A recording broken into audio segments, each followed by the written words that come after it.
Okay, looks like we're recording. Okay, looks like it's recording. All right, so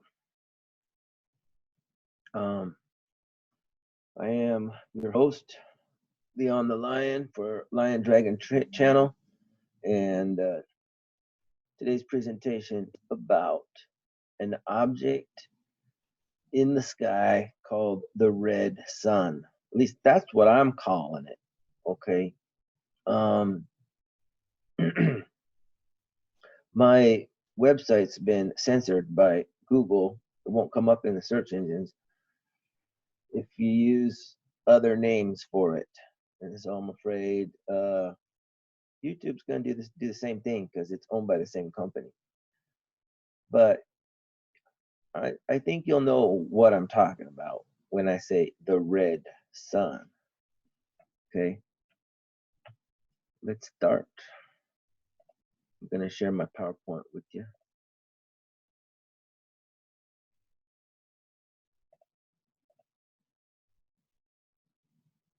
All right.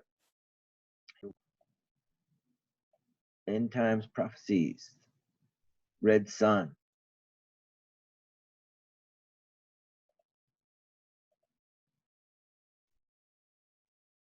I'm going to start with the American prophecies. Now, the thing is that I forgot to tell you, this is about prophecies from all around the world. Okay, guys? Prophecies about this red sun.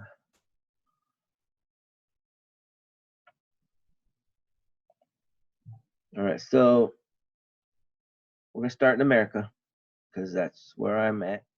And the other reason is because you're probably all familiar with the Hopi prophecy of the blue star Kachina and the red star Kachina. Now, the Navajo have the same prophecy, but they have a different word for it, and they have slightly different language. So, excuse me, not many people know about the Navajo prophecy, but the Hopi prophecy is out there. And I want to show you where I got my information from. So,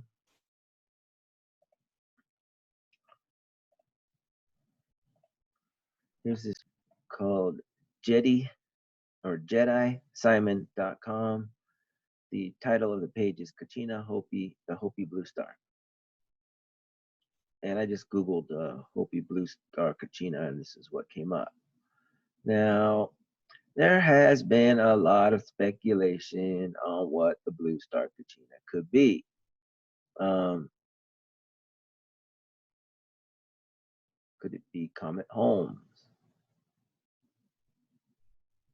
Could it be Comet Hale-Bopp? You know, I thought it was Comet Hale-Bopp, to be honest. But I think we're all wrong. And I'll tell you about that at the end. So,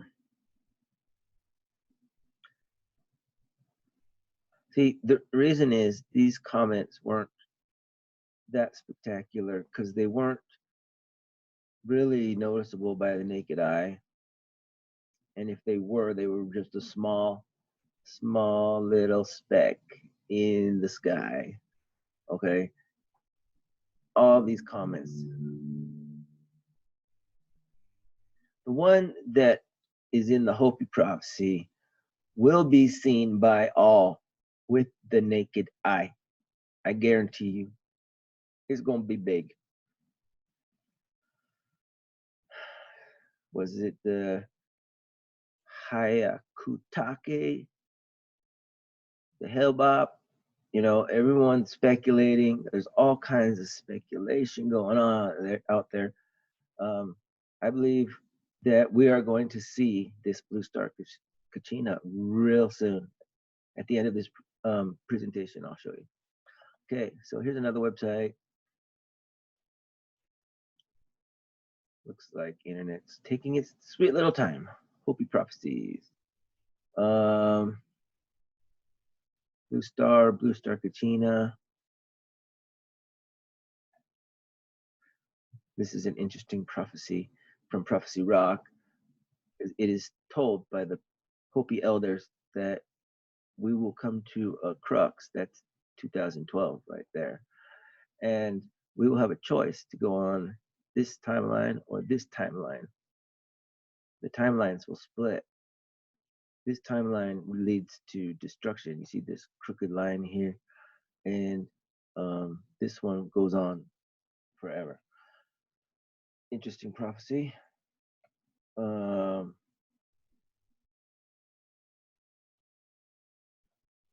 going to read this whole thing to you. Besides, that would be breaking copyright law. I'm just showing you where I got my information, some of my information from. This is probably one of the best websites, crystallinks.com. Got lots of information on here. Lots and lots of information. In fact, there was this little clip that I want to read to you if I could find it.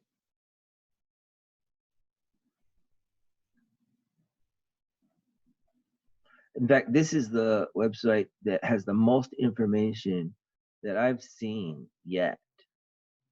And the chances of me finding the 1 or 2 sentences that I want to read, pretty slim. I actually tried to record this video last night. The internet was super slow. Then finally, my computer crashed. Something doesn't want this information to go out. Yeah. I'm not going to find it, but you can look it up yourself. It's there. The point is that first comes the blue star Kachina, and then some elders say the red Kachina comes shortly thereafter. But I read somewhere online, and I can't find it, but you know, a couple days ago I could find it. Now I can't find it, but it says that 7 years will pass between the blue star Kachina and the red star Kachina. Take it or leave it. Okay, so we've covered Navajo tradition or prophecies. Let's look at the Mayan. Now, in preface,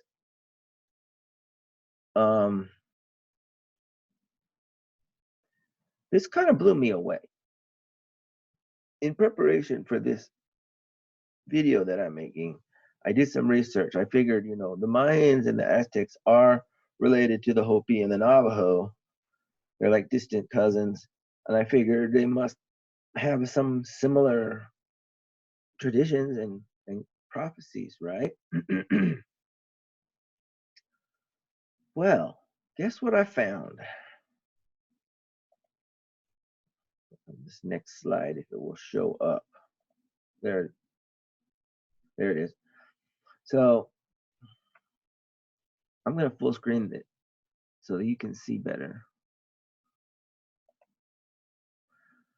This is what I found.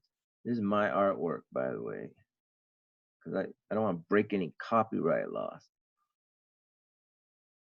They found that in the Mayan and Aztec tradition, there are 4 mirrors, quote unquote mirrors. All right. And this is taking its sweet little time. I'll just talk about them while this is loading. So the mirrors are round, okay? And they're not literal mirrors, and they're opaque, okay? So I did see a picture on Wikipedia of the black mirror, which is made out of obsidian. It's made out of big, huge chunk of obsidian. So they're not literal mirrors. They're in the shape of a mirror. They're perfectly round, and they're called the smoky mirrors, which I take to mean opaque, because I've seen one. It's not a literal mirror, and it's opaque.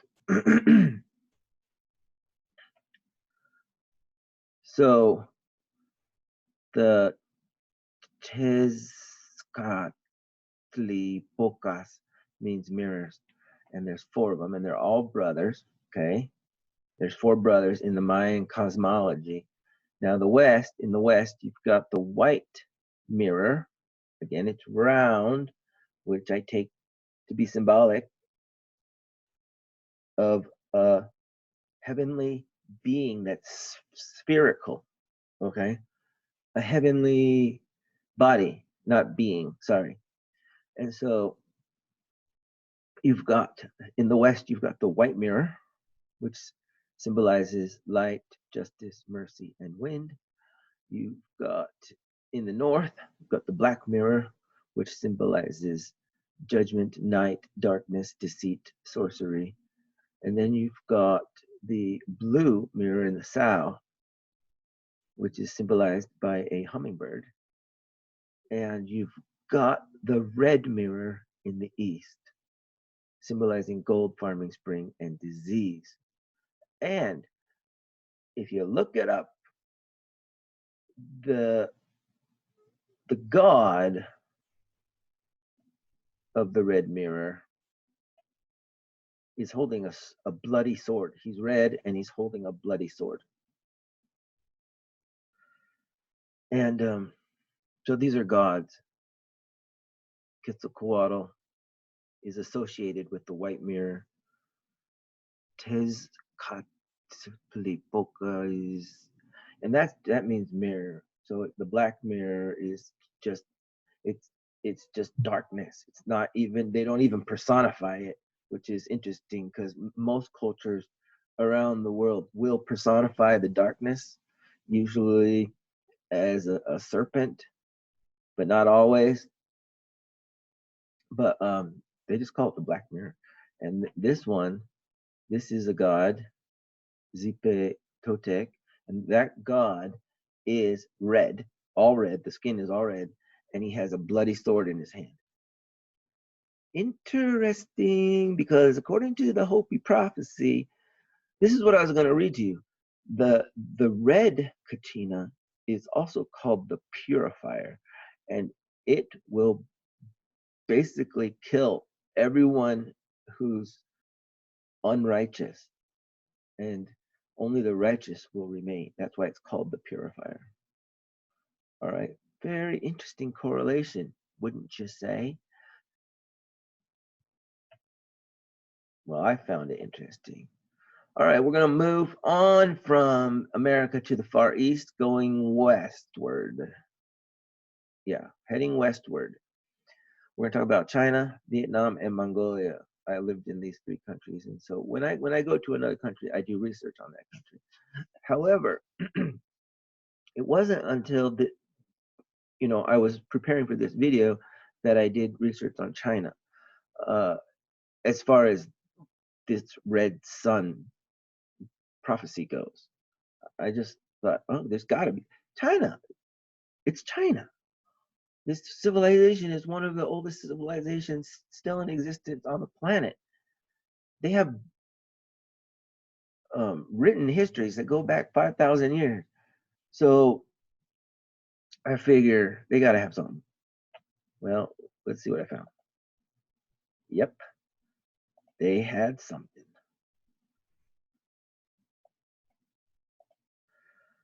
It's called the Doctrine of the Three Suns. The first sun is the green sun, second sun is the red sun, and the third sun is the white sun. And this comes from ancient Taoism. It's part of the Taoist cosmology, goes all the way back to primordial time. All right. So let me show you where I got this information from. That's my artwork, by the way. Uh-oh.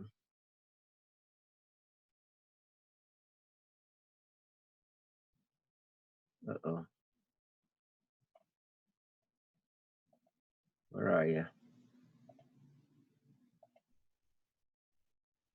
There it is. Coming right up. The Three Suns in Wikipedia, their article on the Three Suns. Now, some will tell you that the green sun represents the Dipankara Buddha, the red sun represents Gautama Buddha, And the white sun represents Maitreya, who is the what do you call it? Like he's like a savior or a messiah figure that will come at the end time. There's Maitreya. And you got to understand, okay, if you look down here in the origins, it comes from Taoism, all right? And way older than even the Buddhist religion is, all right? So along comes the Buddhist religion, and they usurp the doctrine of the three sons, and they let me show you myself. There you go. They twist it to their own ends. Now, all religions do this. They usurp things and they take things. I mean, the Christian religion took the Christmas tree from pagans and made it their own. Do I have a problem with that? No. I have a Christmas tree right behind me. Okay. So we all do it. But I am not interested in what the Buddhists say about the doctrine of the three sons. I'm interested in what the Taoists say. All right. The Taoists say that these three sons have existed since primordial time. All right. Very, very interesting. Is it a prophecy? No, but they're existing out there. There's a green sun and a red sun and a white sun. They're out there. They exist. Proof that they exist. Now, here's another website talking about the three sons called peoplepill.com, and it's taking its sweet time. There it is. So I like to get more than one source for things, and this website goes on to say that it is definitely from Taoist times and way before Buddhism, and it's part of the red or great sun here.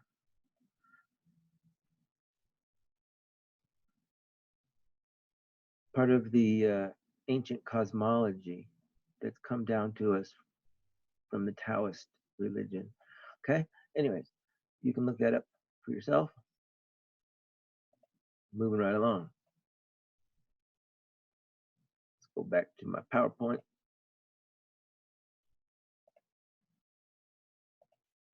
All right. Now you might say it's not blue. Well, there's this color over there in China and Korea and Japan, which is kind of like a turquoise. And you know what? I forgot to mention this. The Hopi have that same word, and it's said that it's not really a blue Kachina, it's a turquoise Kachina. So there you have that. Moving right along. In Vietnam, I saw this. It's not really a prophecy, but I thought it was fascinating because I had just finished reading Revelation, where it says that the dragon will spew water out of its mouth onto the earth and cause a flood. All right. Well, here's a dragon spewing water out of its mouth, and at the tail, there's a sun. This is the water cycle, folks. Sun heats up the water, it evaporates into a mist, and then it goes into the sky, it condenses into clouds, and it comes raining or precipitating down from the sky. But I found this very fascinating. What happened to Mongolia? Oh, that is prophecy. I've done a lot of research on it. So let me show you. I'm going to have to go to my own website for this information. So let's go here and open up a new. Close this one. Don't need it anymore. Go to my website.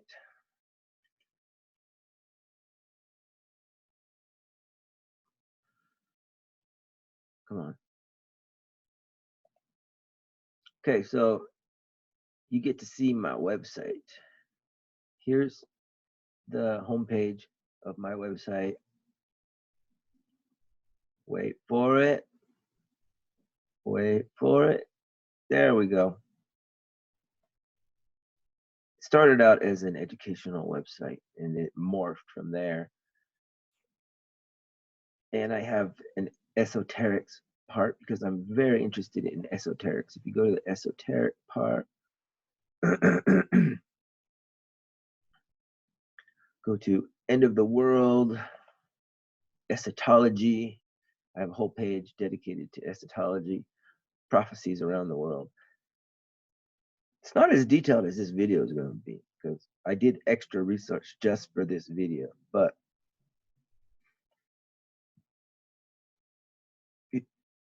according to the Buryat Mongolian account of King Gesser, there was a war in heaven between two factions. Okay, there was, let's go up here, the White Tingir, which means the white heavens or white heavenly ones. All right, it has two meanings. I lived in Mongolia for 5 years. I know what Tingir means. It has a dual meaning. It means heaven, and it also means the heavenly bodies that are in the heavens. And it also means the gods that live in the heaven. So it has three meanings. Okay. The white Tingir or the white gods, and the black Tingir or the black gods. And they had a battle. Now the white Tingir had 5/9 of the total, and the black Tingir had 4/9. So they were kind of the underdog. But anyways, now the king of the white Tingir is, according to Mongolian language, Hormasta, which it is believed by some to be a translation of Hormuz, which, if you know anything about Zoroastrianism, is the god of light of Zoroastrianism, also called Azura Mazda. Okay, so Hormasta was the king of the white Tingir, and guess who was the king of the black Tingir? Not a black thing, a red thing called Atai Ulan. Atai Ulan literally means envious red one. Okay, and they had a war. So the king of the black Tingir went to war against the king of the white Tingir with all his armies and with all their armies. Okay, well, what happened? Well, when they had this war in heaven, in the heavens, there were 10 plagues of Mongolia. All right. First, there was darkness, which came, came. It doesn't say how long, which is interesting because we hear a lot nowadays this prophecy roaming around the internet of 3 days of darkness that are coming.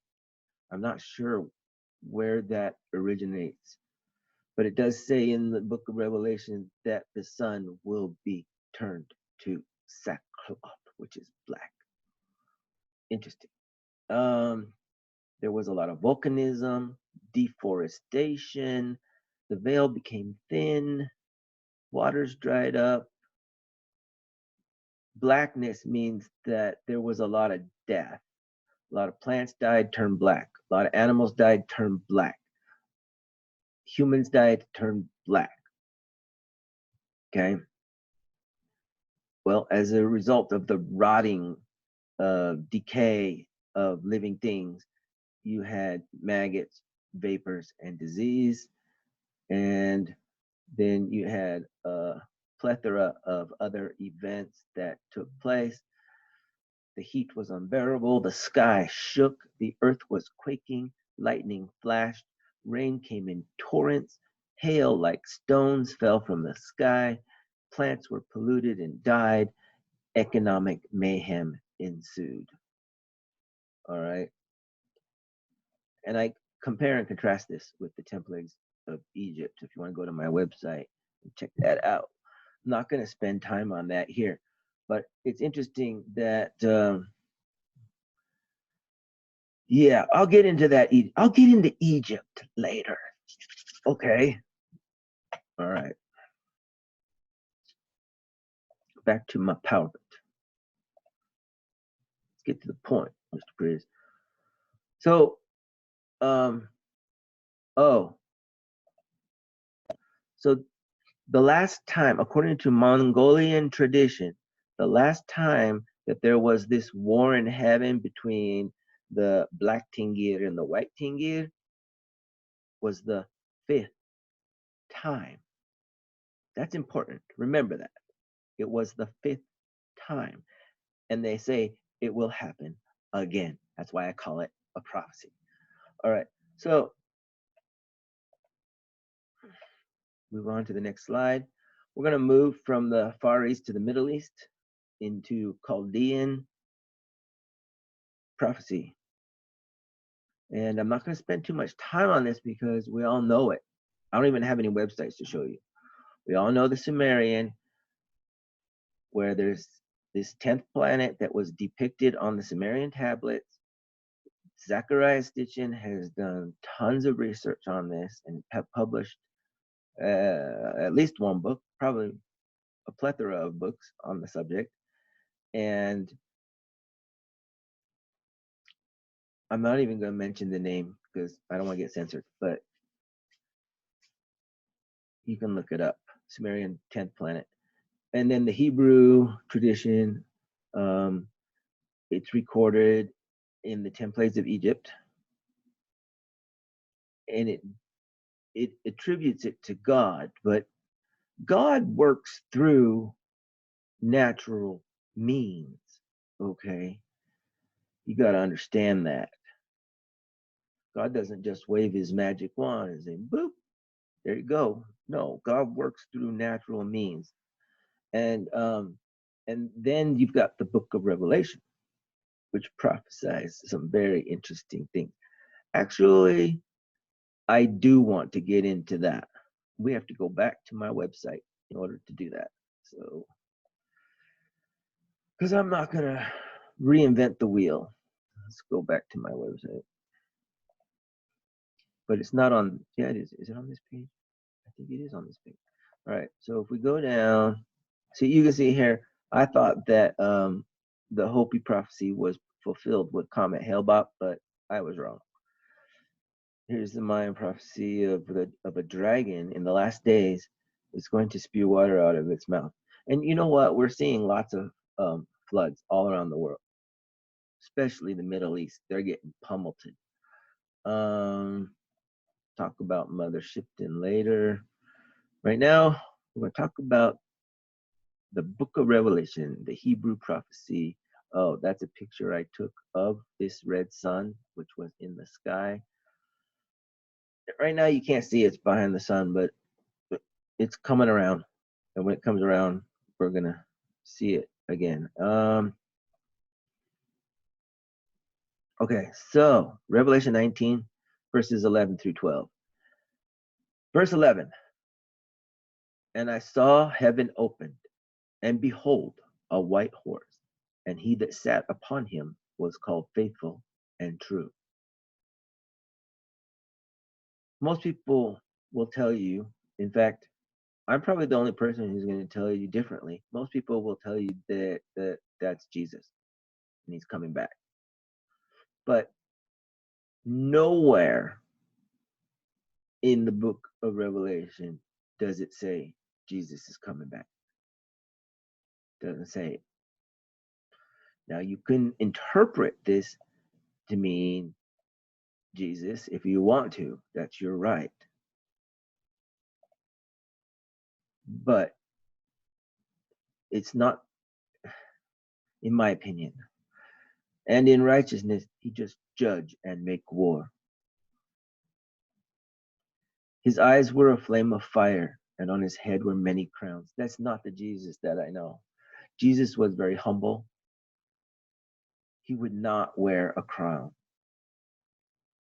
I take this to symbolize the pride, which is very similar to the Mongolian prophecy where Atai Ulan, the red envious one, was very envious of the white Tingir because they had more power and he wanted to destroy them.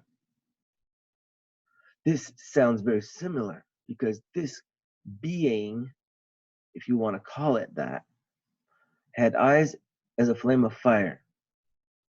I think this is very metaphorical about the eyes because a heavenly body like a red sun does not have eyes. But the fire is very literal. And on his head were many crowns. The crowns could symbolize the flames of the red sun. Yeah, I didn't think about that.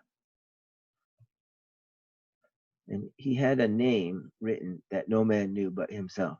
13. And he was clothed in a vesture dipped in blood. Vesture means clothing dipped in blood. Blood is symbolic of the color. It is a red sun. And his name is called the Word of God. Again, people take this to mean Jesus because in the Gospel of John, it says that the Word was God and the Word became flesh, and that was supposedly Jesus. This Word of God, I do not think is Jesus. It is a creation of God. All right. And the armies which were in heaven followed him upon white horses. When this humongous red sun comes around our white sun, it's going to bring satellites with it, planets, moons, asteroids, and they're going to appear white in the sky, clothed in fine linen, white and clean. 15. And out of his mouth goeth a sharp sword, clearly figurative. But what does that mean? The sword is symbolizing death. There's going to be death associated with this when this red sun when it comes, and that it should smite the nations. It literally says smite the nations, and he shall rule them with a rod of iron, and he treadeth the winepress. What happens when you tread on grapes? You get a red liquid that looks like blood. It's symbolic of bloodshed, of the fierceness and wrath of Almighty God. 16. And he hath on his vesture and on his thigh a name written, King of Kings and Lord of Lords. Again, this is where people think this is Jesus. But what if you had an antichrist who wanted to be King of Kings and Lord of Lords and take over the solar system? He would also be called King of Kings and Lord of Lords. At least that's what he would call himself, right? 17. And I saw an angel standing in the sun, and he cried with a loud voice, saying to all the fowls that fly in the midst of heaven, come and gather yourselves together unto the supper of the great God. 18. That ye may eat the flesh of kings, and the flesh of captains, and the flesh of mighty men, and the flesh of horses, and of them that sit on them, and the flesh of all men, both free and bond, both small and great. It's not a respecter of persons. People from all walks of life are going to die. Now, not everyone's going to die. 19. And I saw the beast and the kings of the earth and their armies gathered together to make war against him that sat upon the horse. People think that they're going to try to fight Jesus. Yeah, I don't think so. I don't think that's going to happen. But governments know that this planet, this red sun is coming, and they're making preparations so that they can beat it, building humongous cities underground. I don't think it's going to work personally. 20, and the beast was taken, and with him the false prophet that wrought miracles before him. Now, if you see my other video about the Antichrist, I go into the beast and the false prophet. I'm not going to go into it here. Which deceived them that had received the mark of the beast, and them that worshipped his image. These both were cast alive into the lake of fire, burning with brimstone. And the remnant were slain with the sword of him that sat upon the horse, which sword proceeded out of his mouth. Yeah, like Jesus is going to have a sword sticking out of his mouth. Come on, people. Use your brain. And all the fowls were filled with their flesh. This is obviously metaphorical. Okay, there's your Hebrew prophecy right there. Enough said. Back to my PowerPoint because I got a lot more to share with you. All right, we're about halfway done. So there's the Middle East. Let's move to Egypt. It's not technically a prophecy, it's more a record of what happened in the past. But okay, so allegedly all these if you read a lot of stuff on the internet, especially if you read the Colburn Bible, which I haven't read, but allegedly it talks about this red sun was the cause of all the 10 plagues of Egypt. Well, I figured the Egyptians must have recorded this somewhere. Well, guess what I found? Blew me away. I found Hathor and Sekhmet. Let me show you where I got information from. Hathor and Sekhmet. So Hathor is a goddess which is symbolized by a red sun. Now she's also symbolized elsewhere as a cow, again with the sun glyph, symbolizing what they represent. This animal represents the sun. And she was the daughter of Ra, and she was very beloved, and she was very docile, like a cow. Well, humans started to get naughty. They started to, become immoral. And Ra said, "That's enough. I've had it with these humans." And he turned his daughter, Hathor, into Sekhmet, which is a lioness. This is my favorite picture. Head of a lion, body of a human. And she went on a ravenous rampage around the earth, killing everybody without discretion. And the bloodshed was too much, and Ra couldn't take it anymore, and he started to feel sorry for the human. So the story goes that he filled the Nile with beer and then pomegranate juice to make it look like blood, and enticed her to drink to satisfy her blood lust, which is interesting because in the 10 plagues of Egypt, didn't the Nile turn to blood? Okay, so she drank from the Nile. Now remember, there was beer in there until she got wasted and she passed out drunk for several days. And when she woke up, she was back she turned back into Hathor, and and the humans were spared. Well, some of them, anyways. Most of them died. So this story is recorded in Egypt. No one else has ever mentioned this. I'm a little ticked off, to be frank. How come no one else has mentioned this? Got this information from mythology.net and Wikipedia. Okay.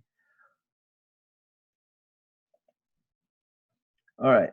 Back to my PowerPoint. I'm done with Hathor and Seth. Next page. All right. European prophecies. We're going to talk about Surtur, Nostradamus, and Mother Shipton. There's probably more, but this is all I could find in the time that I had. And I feel an urgency to get this information out there. Surtur isn't really red. Well, let me show you. He's actually black, but it's very interesting, and it is a prophecy. So from the Encyclopedia Mythica, we learn that during Ragnarok, Surtur, who is the king of Muspelheim. Muspelheim is it means fireland or fire home. Heim means home. Muspel means fire. It's the fire home, and it was the opposite of Niflheim, which was the ice home, and the king of Muspelheim will lead his warriors into battle against the Asir, which are the gods, and which are not real gods. They're just personifications. Okay, they're personifications. For example, Thor personifies the sun. His father, Odin, personifies light and wisdom and knowledge. Okay, remember he gave his right eye, I think it was his right eye, to the three fates and put it in their cauldron, and to get wisdom from the three fates. He symbolizes wisdom and knowledge and light. His son, Thor, represents the sun. His other son, Balder, also represents the sun. And he had another son, which is very interesting. But anyways, I digress. So if you want to read about Ragnarok, the real Ragnarok, not the one that's in the movie, you can go to Encyclopedia Mythica. All right. He is black, not red. But the important thing is the earth will be engulfed in fire, according to this prophecy.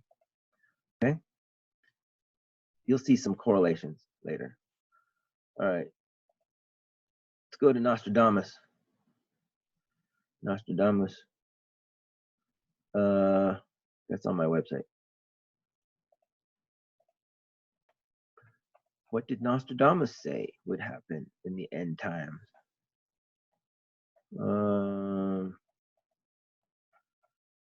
What did Nostradamus say? Where'd it go? There it is. Nostradamus prophecy, quatrain 2, verse 46. After great human misery, a greater approaches. The great motor of the centuries renewed. Rain, blood, milk, famine, weapon, and pestilence. In the sky, fire seen dragging long sparks. Interesting. Let's go to Mother Shipton. Mother Shipton was kind of a seer, and her prophecy was written down. And right here.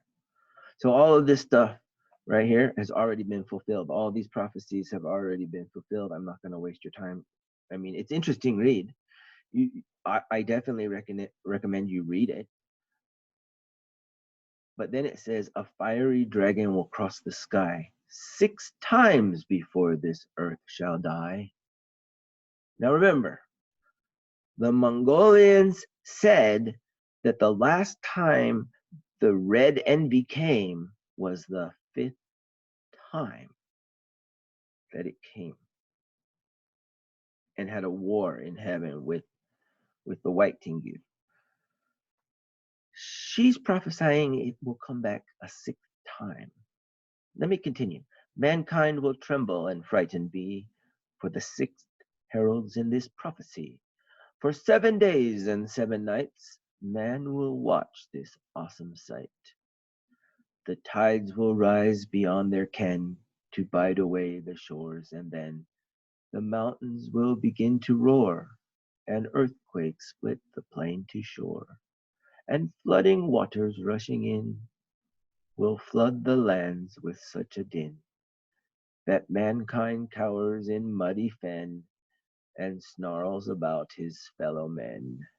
He bares his teeth and fights and kills, and secrets food in secret hills, and ugly in his fear he lies, to kill marauders, thieves, and spies. Man flees in terror from the floods, and kills and rapes and lies in blood, and spilling blood by mankind's hands will stain and bitter many lands. And when the dragon's tail is gone, man forgets and smiles and carries on. To apply himself too late, for mankind has earned deserved fate. And there's more. If you want to go on and read it, talks about what happens after. The main purpose here is to talk about the red sun, which is symbolized by a fiery dragon. Okay. The book of Revelation actually calls it a red dragon. Yeah. I'll show you. Bible prophecy, Revelation 12, 3, 15 through 6. And there appeared another wonder in heaven, and behold, a great red dragon, having 7 heads and 10 horns, and 7 crowns upon his head. And the serpent cast out of his mouth water as a flood after the woman. That's what I was talking about. Okay. All right. Where are we? Keep me on track here. So we finished Nostradamus and Mother Shipton. Where are we going next? Modern day prophet. Let's talk about David Wilkerson, Major Endames, and Marshall Masters. Now, I put prophets in quotation marks because they wouldn't call themselves prophets. I'm calling them prophets. All right, so let's look at David Wilkerson first. David Wilkerson. I gotta hurry up. I'm running out of time here. Hurry up, Leon. Where's David Wilkerson? Are you kidding me?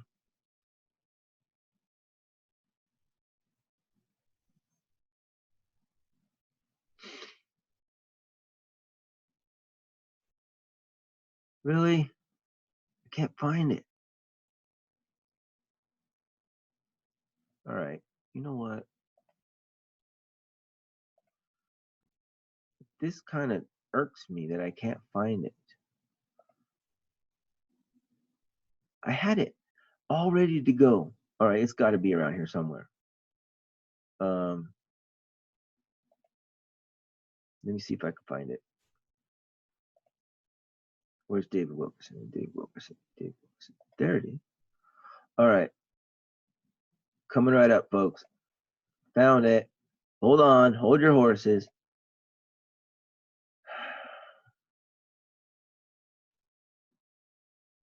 There it is.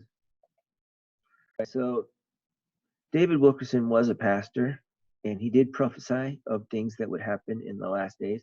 And All of his prophecies have come true except two. Number one is that New York will um, have rampant riots and looting and fires. That hasn't happened yet. And this one, the nature having labor pains. So right here, nature having labor pains. Environmentalists will come under heavy criticism.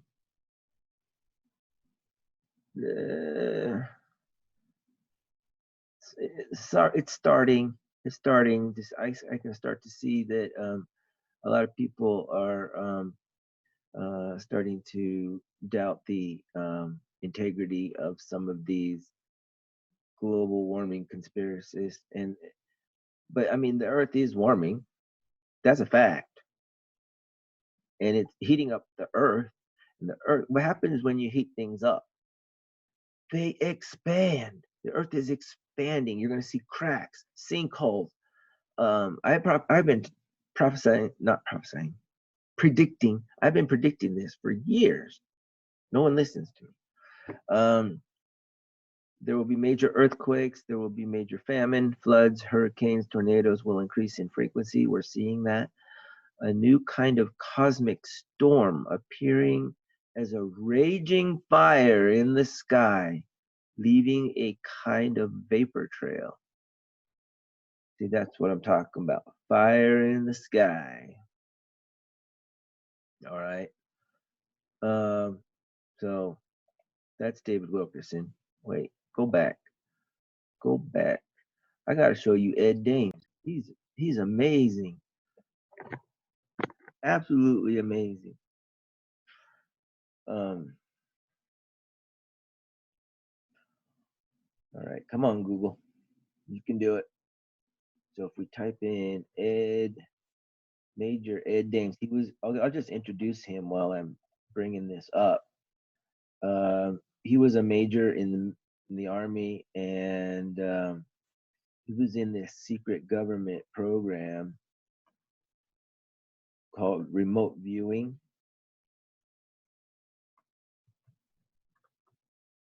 And he got really good at it. It took a lot of practice, but he got really good at it, and he decided, you know what? I'm gonna remote view the future.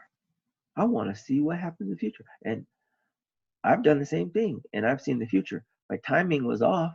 You can't predict the timing, and a lot of times Ed Dames won't even give you the time anymore. He won't do it because he's been off so many times, and I've been off. But it did happen. I have to tell you my story sometime. So his website is called thekillshot.com. And what he says, I'm just going to tell you really briefly. He says there's the sun, right? Okay, imagine my head is the sun. There's going to come this he just says there's going to be this big heavenly body that comes between us and the sun, and it's going to cause major havoc. And he says when it comes by the sun, it's the gravity of it is going to make the sun throw out a coronal mass ejection and a solar flare, which will hit the earth. That's why he calls it the kill shot. And some people will die. Now, I'm not telling you this to scare you. I'll tell you why later. I don't want to scare you. That's not my intention. I'm not a fear monger, no matter what my brother says. I'm just telling you what's going to happen so you can prepare. All right. And then if we go to really quickly, I got to give a plug in for Marshall Masters. He's been predicting for years that this red sun is coming. Very few people listen to him. He's getting frustrated because nobody's listening to him. He's written a myriad of books on the subject. He's probably the number one expert in the world except for Ed Dames, because Ed Dames actually saw it. He saw it happen. Which is funny, talking about the future in the past tense. But Marshall Masters, his website, Your Own World USA, YOWUSA.com, if you want to learn more. Okay, I'm giving a plug for Marshall Masters here. He does updates from time to time. All right. Now, quickly, I'm running out of time here. It's a long video. I want to get into what we're seeing in our skies right now. So this just came out April, that there's a comet heading our way, and guess what color it is? Yeah, turquoise. Hopi prophesied it would be turquoise, and the Chinese prophesied it would be turquoise. And it's 5 times the size of Jupiter. Are you freaking kidding me? That's huge. Here's another. Okay, wait. Oh, go back. So where did I get that? I gotta show you where I got the information. Trending. Oh, IndiaTimes.com. Here's another one from Daily Mail. Comet 5 times the size of Jupiter is set to light up the night skies in April. Honestly, I don't think we'll see it till May. Here's another one from space.com.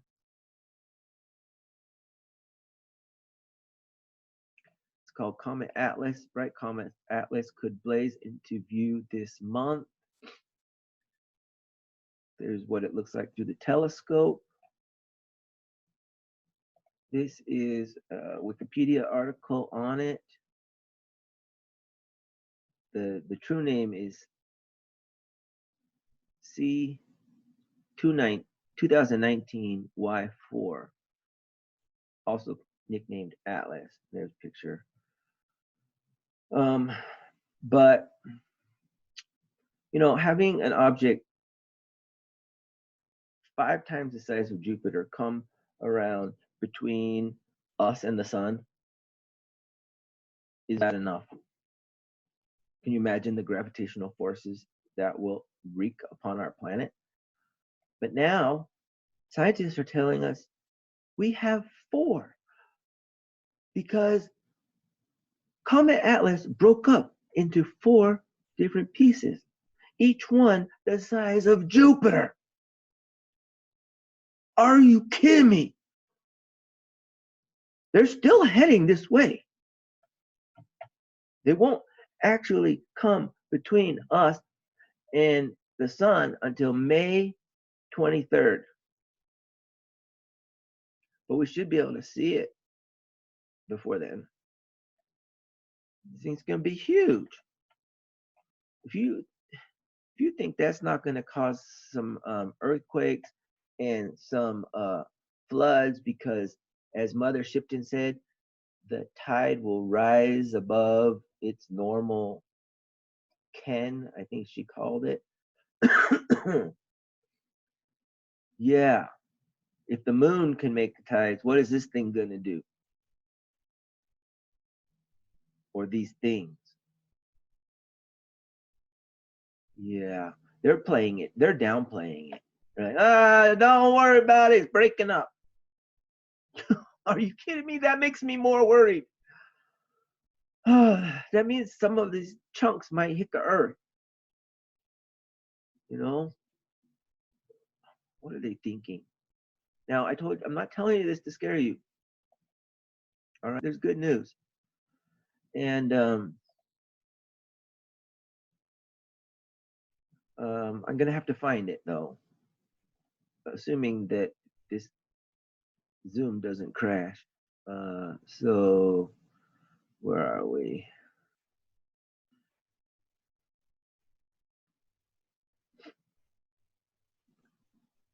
Well, I should have just stayed there. Okay, so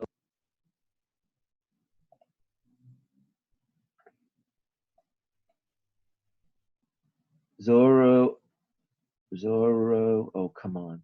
Zoroastrian prophecy of the end. If I can't find it, I'll just tell you it.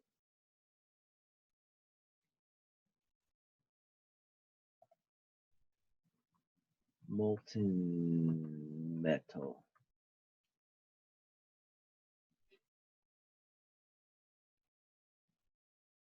Oh yeah. Okay. There it is. So in the Zoroastrian religion, which doesn't really exist anymore, it comes from ancient Iran before it was overtaken by the Muslims. They believed, everyone in Iran pretty much believed in Zoroastrianism. And their word for Ragnarok is Frashokereti. All right. And it says that the name suggests making wonderful. This is a wonderful event, guys, where the wicked will be destroyed and the righteous will remain. Now, of course, there's going to be collateral damage. Some of the good people are going to die. Innocent people are going to die. But in the end, only the righteous will remain. And this, it says it's going to get hot. You know, I've shown you the Ragnarok prophecy that says Surtur will bring his warriors of fire and the earth will be engulfed in fire. I've shown you David Wilkerson's prophecy. They said fire comes from the sky. I've shown you Ed Dame's prophecy where he has seen in remote viewing a kill shot of a solar flare hitting the earth.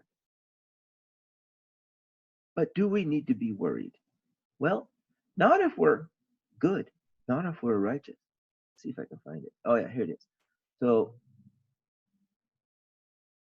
it will become so hot. It says here, atar, which means fire, will melt the metal in the hills and the mountains. Let me highlight this for you. Oh crap, it's gonna go to atar. Don't do that. Don't go to atar. Oh, internet drives me crazy. Will melt the metal in the hills and the mountains, and the molten metal will then flow across the earth like a river. All mankind, both living and the resurrected dead, will be required to wade through that river. Go back. Atar just means fire. So fire will come from the sky. It will melt the metal in the hills. Molten metal will flow across the earth. Everyone will be required to wade through that river of molten metal. But for the righteous, it will seem to be a river of warm milk, while the wicked will be burned. Okay? So if you're righteous, if you're a good person, and you have raised your vibrations, you have nothing to fear. So I want to end on that happy, good note. And this is the end of my video. Love you guys. Peace out.